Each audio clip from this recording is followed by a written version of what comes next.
force of the water, it hit the this mountain on this side, and then it went to the first place. It took out 14 houses, came down and then hit this side.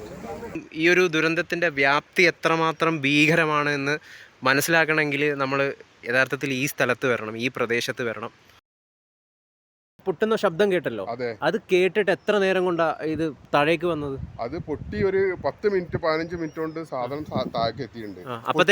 അപ്പത്തേക്ക് നിങ്ങൾ സ്ഥലത്തെത്തി? ഇതാ ഈ സ്പോട്ടിലെത്തി. ഈ റോഡില്ലേ, ഈ റോഡിന്റെ മേളില്, ആ വീടിന്റെ മുകളിൽ, അതായത് ഈ പൊട്ടുന്ന ശബ്ദം കേട്ട ഉടനെ തന്നെ നിങ്ങൾ ഈ പ്രദേശത്തുള്ള ആളുകളെയൊക്കെ വിളിച്ചിട്ട് ആ മലയുടെ മുകളിലേക്ക് പോയി.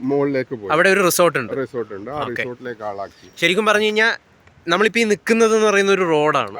താഴത്ത് വരെ ഇതേപോലുള്ള റോഡുകളാണ്, ഇതേ റോഡുകളാണ്. ഒരു കിലോമീറ്ററോളം ഉണ്ടാവില്ലേ? 1 കിലോമീറ്റർ അല്ല, ഈ റോഡ് 1 കിലോമീറ്റർ റോഡ് ഉണ്ട് മുണ്ടക്കൈ ടൗണിൽ. 1 കിലോമീറ്റർ റോഡുണ്ട്. ഇതിന്റെ താഴത്താണ് മുണ്ടക്കൈ ടൗൺ എന്ന് പറയുന്നത്.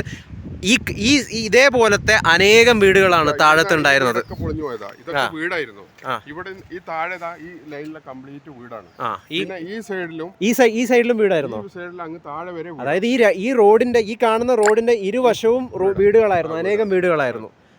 അതായത് ഈ മാതൃകയിലുള്ള വീടുകൾ ഇതേപോലെ അതൊന്നും ഇപ്പം ബാക്കിയില്ല. യഥാർത്ഥത്തിൽ ദുരന്തം ഏറ്റവും കൂടുതൽ വിധിച്ചിരിക്കുന്നത് ഈ പ്രദേശത്താണ്. ഇവിടുന്ന് പിന്നെ അങ്ങോട്ടേക്കുള്ള ആ പ്രദേശത്തേക്ക് ഒന്നുമില്ല. വെറും ഉരുണ്ടു വന്നിരിക്കുന്ന വലിയ പാറ കഷ്ണങ്ങളും മരക്കഷ്ണങ്ങളും ചളികളും ഒക്കെയാണ്. ഈ സ്ഥലം ഇതുപോലെ ആയിരുന്നില്ല.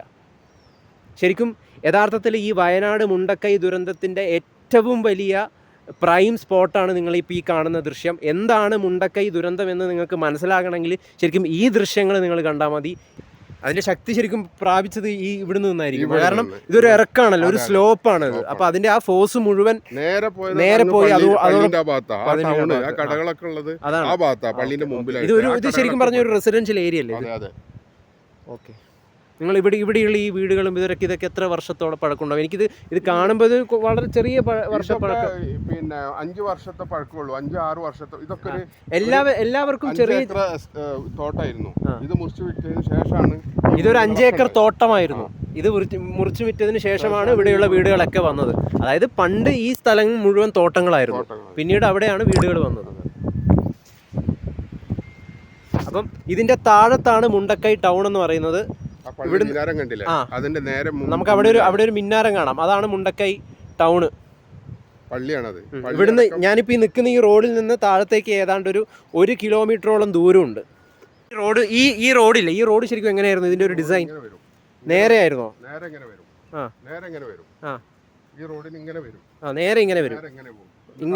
ഇങ്ങനെയായിരുന്നു ഈ റോഡ് പോകുന്നുണ്ടായത്. ഈ മുകളിൽ നിന്ന് കാണുന്ന റോഡ് ഈ രീതിയിലായിരുന്നു പോകുന്നുണ്ടായിരുന്നത്. ഇപ്പം നമുക്കിതിലൂടെ പോകണമെങ്കിൽ വളഞ്ഞ് തിരിഞ്ഞ് ഈ പാറ കഷ്ണങ്ങളിലൂടെയൊക്കെ, ഈ വലിയ പാറക്കൂട്ടങ്ങളും മരക്കഷ്ണങ്ങളിലൂടെയൊക്കെ വളരെ ശ്രദ്ധിച്ച് വേണം നടന്നു പോകാൻ വേണ്ടിയിട്ട് താഴത്തേക്ക്. ഏതാണ്ട് 1 കിലോമീറ്ററോളം ഉണ്ട് ഇവിടുന്ന് താഴത്തേക്ക് പോകാൻ വേണ്ടിയിട്ട്.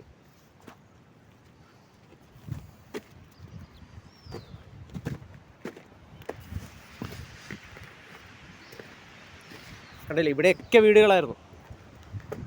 എത്രയോ ജീവനുകളുടെ ബോഡികൾ തിരിച്ചു കിട്ടിയിട്ടും അവരാരാണ്, ഏത് വീട്ടുകാരാണ് ഒന്നും തിരിച്ചറിയാൻ വേണ്ടിയിട്ട് ഇപ്പോഴും സാധിച്ചിട്ടില്ല. അതാണ് ലേറ്റസ്റ്റായിട്ട് പുറത്തു വരുന്ന റിപ്പോർട്ടുകൾ. മരണസംഖ്യ 300 കടന്നിട്ടുണ്ട്. ഈ പാറയൊക്കെ മേളിൽ നിന്ന് ഒഴുക്കിന് വന്നതാണ്. ഇത് റോഡാണ്. ഓക്കെ. അപ്പോൾ ഓക്കെ. ഈ റോഡ് അപ്പോൾ ആക്ച്വലി ഇങ്ങനെയാണ് വരുന്നത്, ഒരു വളഞ്ഞിട്ടല്ലേ? ആ റോഡ് നേരെ താഴേക്ക്, ഈ റോഡ് ആ റോഡിലേക്ക്. ഓക്കെ, ഇതൊരു സെപ്പറേറ്റ് റോഡാണ്, അതായത് ഇവിടുന്ന് അങ്ങോട്ടേക്ക് പോകാൻ. അപ്പൊ നിങ്ങൾ അവിടെ ആ വീട്ടുകാരെയൊക്കെ രക്ഷിച്ചിട്ട് നിങ്ങൾ വന്നത് ഈ വഴിയാണ്? അതല്ല, അവിടുന്ന് നിങ്ങൾ ഇങ്ങനെ വന്നു? വണ്ടി റിസോർട്ടിലായിരുന്നു. അവിടുന്ന് വണ്ടി എടുത്തിട്ട് ഇതുവരെ വന്നിട്ടാണ് ആളുകളെ കൂട്ടിയിട്ട് വണ്ടി റിവേഴ്സ് പോകാൻ. ഓക്കെ. അപ്പൊ ആളുകളൊക്കെ ഇവിടെ വന്നു. അപ്പോഴേക്കും ഇവിടെ എന്ത് ചെയ്തിക്കണേ, ഫസ്റ്റ് പൊട്ടിൽ തന്നെ ഇവിടൊക്കെ വെള്ളം നിറഞ്ഞിട്ടുണ്ട്. പിന്നെയാണ് ഇത്രയും വലിയ പാറകളൊക്കെ രണ്ടാമത്തെ പൊട്ടിലാണ്. ഓക്കെ. അപ്പൊ ഈ പാറകളൊക്കെ മുകളിന്ന് പൊട്ടിയിട്ട് വന്നതാണ്. അതെ. ഓക്കെ, നിങ്ങൾക്ക് ഇതിന്റെ വ്യാപ്തി വ്യക്തമാവുന്നുണ്ടെന്ന് തോന്നുന്നു.